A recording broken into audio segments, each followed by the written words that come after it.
Going on, everybody? Today on Cooking for College, it is St. Patrick's Day week still. St. Patrick's Day is tomorrow, so I thought I'd show you all tonight what to make tomorrow morning for breakfast.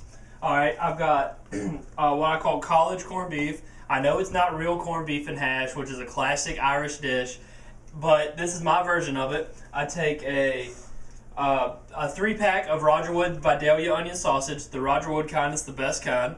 And the Vidalia onion, it has Vidalia onions inside the sausage. It's very, very delicious. And to cube it up, I just wanted to show y'all how I cube it up. Let me get my butter out of the way so the camera can see me. Alright, I just cut this in half, and then I do it like that, hot dog style. You lay it down, do it again, like so, and then you just chop it up into little cubes like that. That's very simple, very easy way to do it.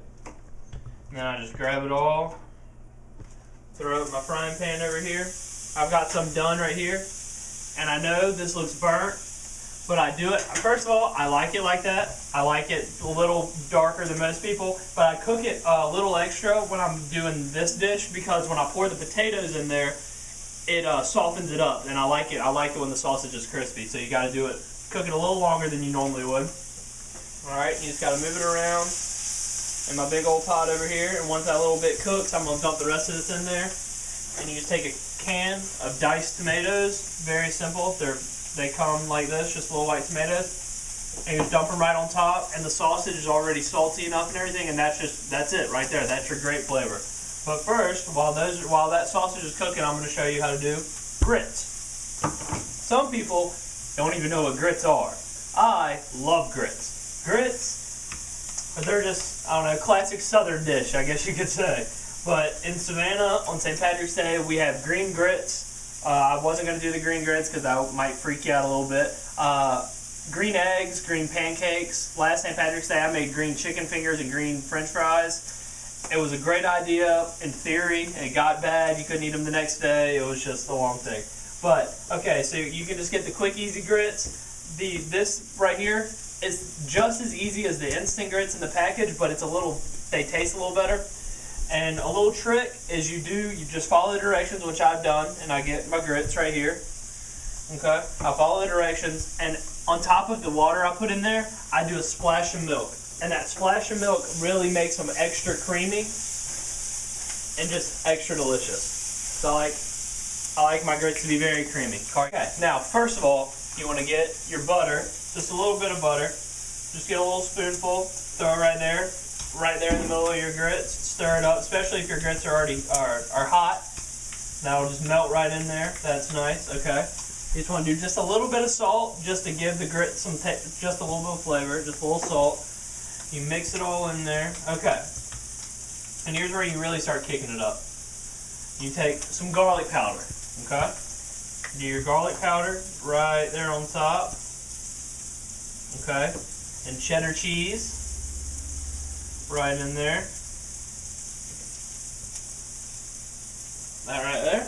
Alright, and some bacon that I baked. I baked my bacon at about 400 degrees for about 12-15 minutes. That's how you get good restaurant bacon. And you just throw it in there, and it's a lot easier to do than when you do it on a skillet, because that can get messy and it'll pop up and the grease will burn you and stuff, so that's a good thing to do. So I got my bacon over here. I just crumble it up and put it right there on top. Right there. Alright. And then you just mix it all in. And if it's still hot, and when the grits are still hot, it'll melt the cheese. If you need to, you can always throw it back in the microwave for a couple seconds. That'll fully melt the cheese. But this, I love this. You gotta get a little bit of everything. You got that garlic powder on there, the cheese, bacon.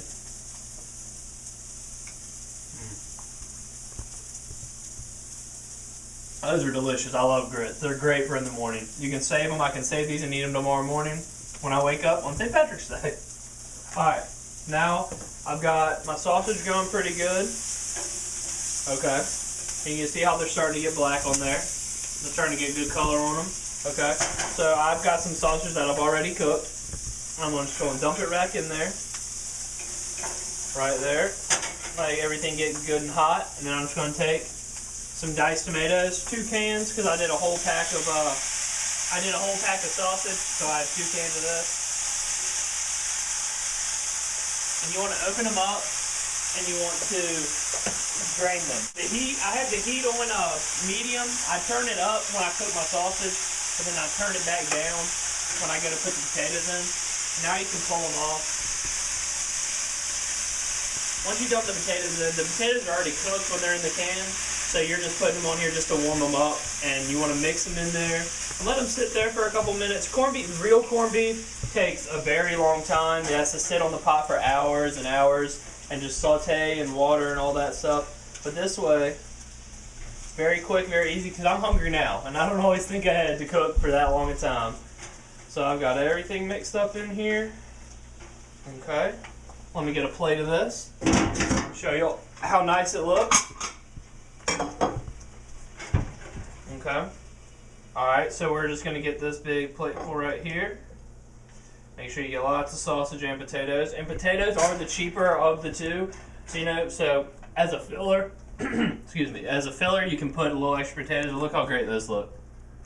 Those are absolutely amazing. This sausage is my favorite. I don't even really like sausage that much, but I love this Vidalia onion Roger Wood sausage. It is the greatest stuff ever. And you can just get a little bit of both.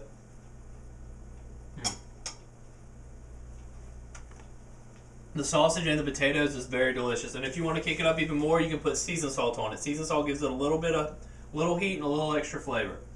But another thing that you can do with this sausage and potato mixture is I've got all this, and this is what I'll be doing for dinner tonight. I'm going to save some and eat it tomorrow morning when I get up, but I'm also going to take it and put it with some pepperoni, salami, and ham, and some provolone cheese. I'm going to put those on each side of bread, and I'm going to take a big scoop of that, lay it right in the middle of those two, close them up, and put them in the panini maker over here. I love paninis, are great. Toasted, obviously toasted sandwiches. And you just shut it right there in the panini maker. The panini maker was about $25. Very nice investment. Alright, and that was Cooking for College.